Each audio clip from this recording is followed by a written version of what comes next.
আজকে সর্বশেষ বাংলা সংবাদে আপনাকে স্বাগত। শুরুতেই সংবাদ শিরোনাম। খুনিদের প্রত্যাপন্ন ও পাচার অর্থ ফিরিয়ে আনা হবে ডক্টর ইউনূস। বিচার শেষের আগে রাজনীতি করতে পারবে না ফ্যাসিবাদ। যুক্তরাষ্ট্রের লাল তালিকায় বাংলাদেশের নাম। বিস্তারিত প্রতিবেদনে যাওয়ার আগে অনুরোধ করব চ্যানেলটি সাবস্ক্রাইব করুন এবং আপনি কোন জেলা থেকে আমাদের এই ভিডিওটি দেখছেন তা কমেন্ট করে জানিয়ে দিতে ভুলবেন না। প্রফেসর ইউনূসকে ভারত কিন্তু খুবই ভয় পায় এবং ভয় পাওয়ার কারণও আছে। কারণ হচ্ছে কি, ভারতের মতো একটা শক্তিশালী দেশ, শক্তিশালী বাংলাদেশের চেয়ে শক্তিশালী নিঃসন্দেহে কোনো সন্দেহ নাই। এখন এই দেশটা বাংলাদেশের চারিদিকে ঘিরে রয়েছে। তো এই দেশটার বিরুদ্ধে কিন্তু অনেকেই বিভিন্ন বিবেচনায় অনেক কথা বলে না, মনে ক্ষোভ থাকলেও চুপচাপ থাকে। এটাও এক ধরনের একটা রাজনৈতিক কৌশল। আওয়ামী লীগ বলেন, বিএনপি বলেন বা জামাত বলেন, যেহেতু তারা রাজনীতি করে সেহেতু তারা অনেক কথা আসলে বলে না। এটা বলতে পারে না, রাজনীতি এমনই। রাজনীতিবিদদের অনেক কথা বলতে হয় না, অনেক জিনিস বুঝলেও বুঝতে হয় না।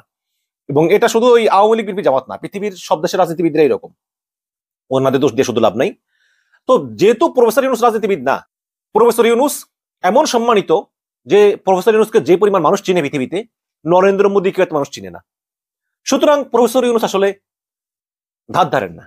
তিনি জানেন যে তিনি 1 বছর 2 বছর 3 বছর হাইস্ট আছেন, তারপর তিনি একটি সুষ্ঠু নির্বাচন করবেন, নির্বাচন করে তিনি পদত্যাগ করবেন এবং তার বয়স 84 বছর, ওই সময় তার বয়স হয়ে যাবে 90 বছর।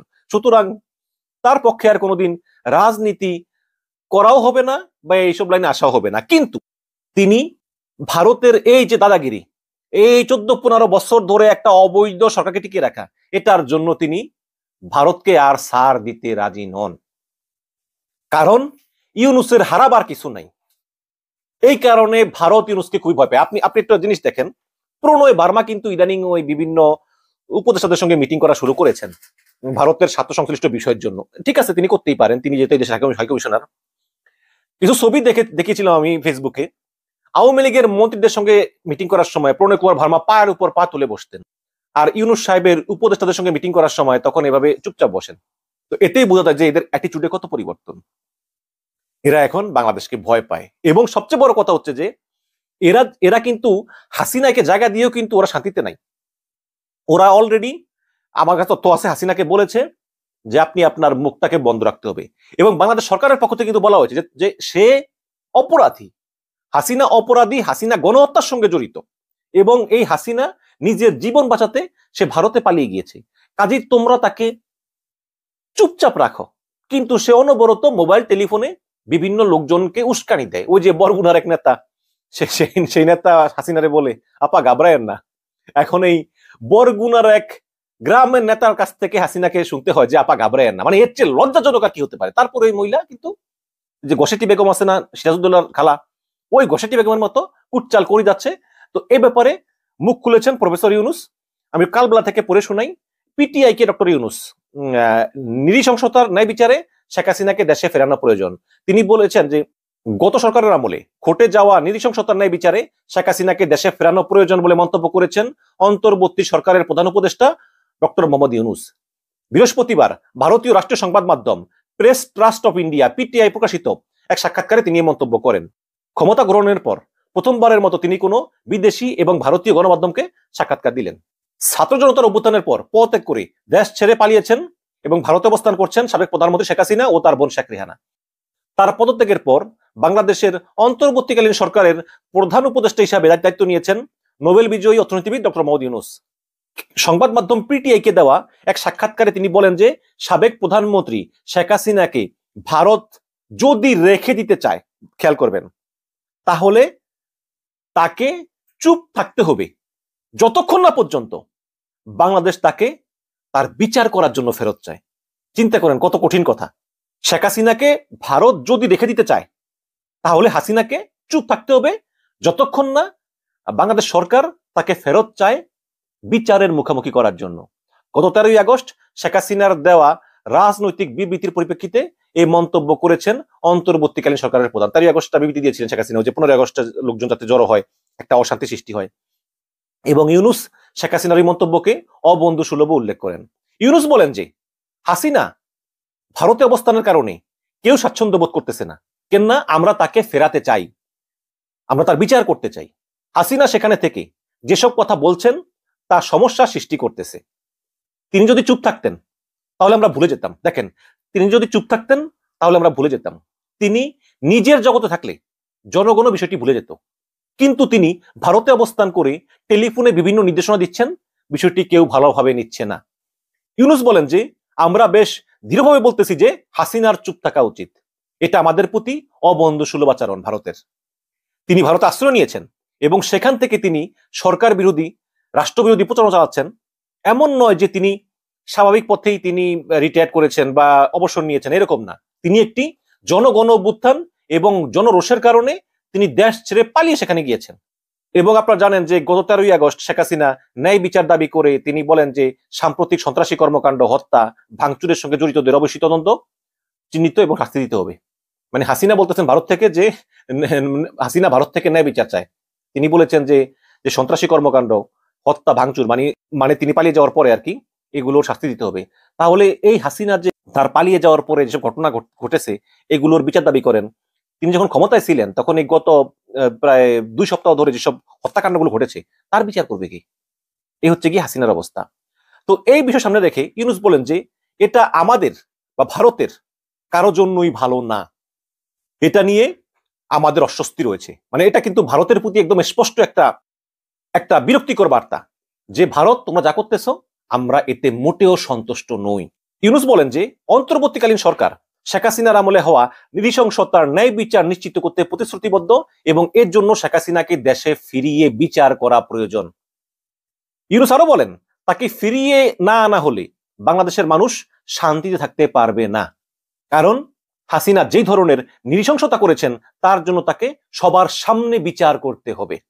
এর আগে কোটা সংস্কার আন্দোলন চলাকালে প্রেক্ষিতে উদ্যত পরিস্থিতি নিয়ে ভারতীয় সংবাদ মাধ্যম দ্য হিন্দুকে একটা ইন্টারভিউ দেন ডক্টর মোহাম্মদ ইউনূস। ওই সময় তিনি ফ্রান্সের রাজধানী প্যারিসে অবস্থান করতেছিলেন। এই প্রথমবারের মতো ক্ষমতা আসার পর তিনি ভারতীয় সংবাদ মাধ্যম পিটে ইন্টারভিউ দিলেন। দর্শক, খুবই কড়া বার্তা। ইউনূস সাহেব তিনি কেয়ার করেন না। এই কারণেই ভারত চাচ্ছে যত দ্রুত সম্ভব একটা নির্বাচন হয়ে গেলে একটা রাজনৈতিক সরকার আসবে, হয় বিএনপি না জামাত। তো এই রাজনৈতিক সরকারগুলো কিন্তু এরা বিভিন্ন আপোষ টাপোষ করে হয়তো ঈদের মাধ্যমে অনেক আওয়ামী লীগ নেতা পুনর্বাসিত হতে পারবে। আপনি জানেন যে অলরেডি আমরা অভিযোগ পাচ্ছি যে বিভিন্ন জায়গায় এই অনেক বিএনপি নেতারা কিন্তু খুনিদের প্রত্যর্পণ ও পাচার অর্থ ফিরিয়ে আনা হবে ডক্টর ইউনূস। ছাত্র জনতার অভ্যুত্থানে দ্বিতীয় স্বাধীনতা অর্জনের 1 মাস পূর্তি উপলক্ষে দেশবাসীর উদ্দেশ্যে বার্তা দিয়েছেন অন্তর্বর্তীকালীন সরকারের প্রধান উপদেষ্টা নোবেলজয়ী অধ্যাপক ডক্টর মোহাম্মদ ইউনূস।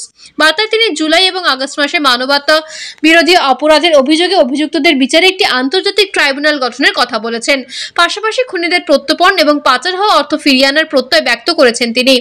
বার্তার শুরুতে দেশবাসীকে সালাম ও আন্দোলনের নিহতদের প্রতি গভীর শ্রদ্ধা এবং আহতদের প্রতি অভিবাদন জানিয়ে প্রধান উপদেষ্টা বলেন, আজ আমরা বাংলাদেশের দ্বিতীয় স্বাধীনতা অর্জনের প্রথম মাস উদযাপন করছি। ইতিহাসের অন্যতম গৌরবময় বিপ্লবের জন্য শত শত ছাত্র এবং সর্বস্তরের মানুষ সর্বোচ্চ ত্যাগ স্বীকার করেছে।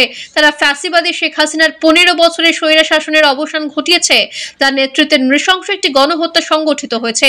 শেখ হাসিনা একটি দুর্নীতিগ্রস্ত রাষ্ট্র এবং একটি ভঙ্গুর অর্থনীতি রেখে দেশ ছেড়ে পালিয়েছেন। আমাদের বাংলাদেশকে এর পূর্ণ গৌরবে প্রতিষ্ঠিত করার দায়িত্ব আমাদের। তিনি বলেন, আজ আমি সাহসী তরুণ, শ্রমিক, দিনমজুর, পেশাজীবীদের স্মরণ করছি যারা জঘন্য হত্যাকারী ফ্যাসিবাদী শক্তিকে মোকাবিলা করতে গিয়ে মৃত্যুকে আলিঙ্গন করেছিলেন। স্মরণ করছি আন্দোলন চলাকালে নিহত সাংবাদিকদের। আজ আমি এই বিপ্লবের শাহাদাত বরণকারী সবার প্রতি গভীর শ্রদ্ধা জানাই। প্রধান উপদেষ্টা বলেন, আমি অভিবাদন জানাই হাজার হাজার মানুষকে যারা আহত হয়েছেন, প্রাণঘাতী আঘাতের শিকার হয়ে চিরজীবনের জন্য পঙ্গু হয়েছেন কিংবা চক্ষু হারিয়েছেন।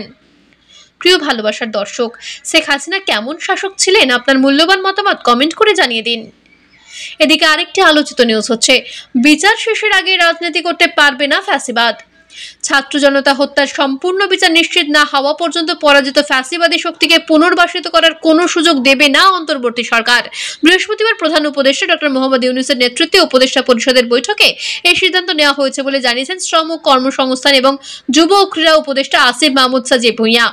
বৈঠক শেষে সন্ধ্যায় ফরেন সার্ভিস একাডেমিতে আয়োজিত সংবাদ সম্মেলনে তিনি এমনটি জানান। উপদেষ্টা পরিষদের বৈঠকের আলোচ্য সূচিতে থাকা অন্যান্য প্রসঙ্গ নিয়েও কথা বলেছেন আসিফ। যুব ও ক্রীড়া উপদেষ্টা বলেন, ফ্যাসিবাদী শক্তি বিভিন্ন উপায়ে সংগঠিত হওয়ার চেষ্টা করছে। দেশের মানুষ তাদের অপতৎপরতা বিষয়ে সজাগ আছে। ছাত্র জনতা হত্যার বিচার শেষ না হওয়া পর্যন্ত ফ্যাসিবাদী শক্তির পুনর্বাসনের সুযোগ নেই। ফ্যাসিবাদী দল বলতে কাদের বোঝানো হয়েছে এমন প্রশ্নের জবাবে তিনি বলেন যে রাজনৈতিক দল বা জোট বাংলাদেশের রাজনীতির নামে ফ্যাসিবাদ কায়েম করেছিল তাদেরই বোঝানো হয়েছে। হত্যাকাণ্ডের সম্পূর্ণ বিচার না হওয়া পর্যন্ত তারা রাজনীতি করার সুযোগ পাবে কিনা সেটি আমরা জনগণের ওপর ছেড়ে দিয়েছি। তারা পাবলিক প্রোগ্রাম করতে পারবে কিনা সেটা এখনো সিদ্ধান্ত হয়নি, তবে আমরা এটিকে নিরুৎসাহ করব না। আর একজনের প্রশ্নের জবাবে আসিফ বলেন সংগঠন হিসেবে আওয়ামী লীগের বিচার হবে কিনা তা নিয়ে আইন মন্ত্রণালয় চিন্তা করবে। তারা যেহেতু বাংলাদেশে গণহত্যা চালিয়েছে সেহেতু তাদের হত্যার দায় স্বীকার করতে হবে, তাদের বিচারও নিশ্চিত করা হবে।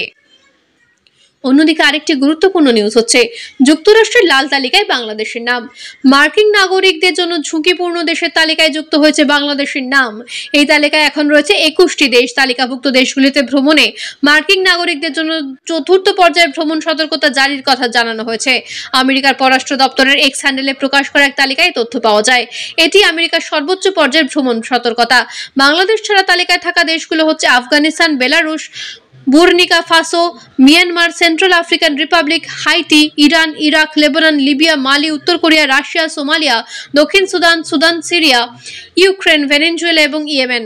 গত 5ই আগস্ট ছাত্র জনতার তীব্র গণ আন্দোলনের মুখে প্রধানমন্ত্রীর পদ থেকে পদত্যাগ করে দেশ ত্যাগ করে আওয়ামী লীগের সভাপতি শেখ হাসিনা এর পরদিন মার্কিন দূতাবাসের ওয়েবসাইটে চতুর্থ ধাপের ভ্রমণ সতর্কতা জারি করা হয়। সেই সতর্কবার্তায় বলা হয়েছিল বেসামরিক অস্থিরতা, অপরাধ ও সন্ত্রাসবাদের ঝুঁকির কারণে বাংলাদেশ ভ্রমণ করবেন না। সন্ত্রাসবাদ সম্পর্কে সতর্ক করে মার্কিন নাগরিকদের উদ্দেশ্যে এতে আরো বলা হয় এই সময়ের স্বল্প সময় বা আগাম সতর্কতা ছাড়াই সন্ত্রাসী হামলা হতে পারে, তাই মার্কিন নাগরিকদের পরবর্তী নির্দেশনা না দেওয়া পর্যন্ত এই দেশগুলো ভ্রমণ না করতে পরামর্শ দেওয়া হয়েছে। সতর্কবার্তায় বলা হয় দেশগুলিতে বিশেষ করে পর্যটন গন্তব্য, বাস, ট্রেন স্টেশন, বাজার বা শপিং মল, রেস্তোরাঁ, ধর্মীয় স্থান, স্কুল, ক্যাম্পাস এবং সরকারি স্থাপনা আক্রমণের লক্ষ্যবস্তু হতে পারে, তাই মার্কিন নাগরিকরা যেন সতর্ক থাকে।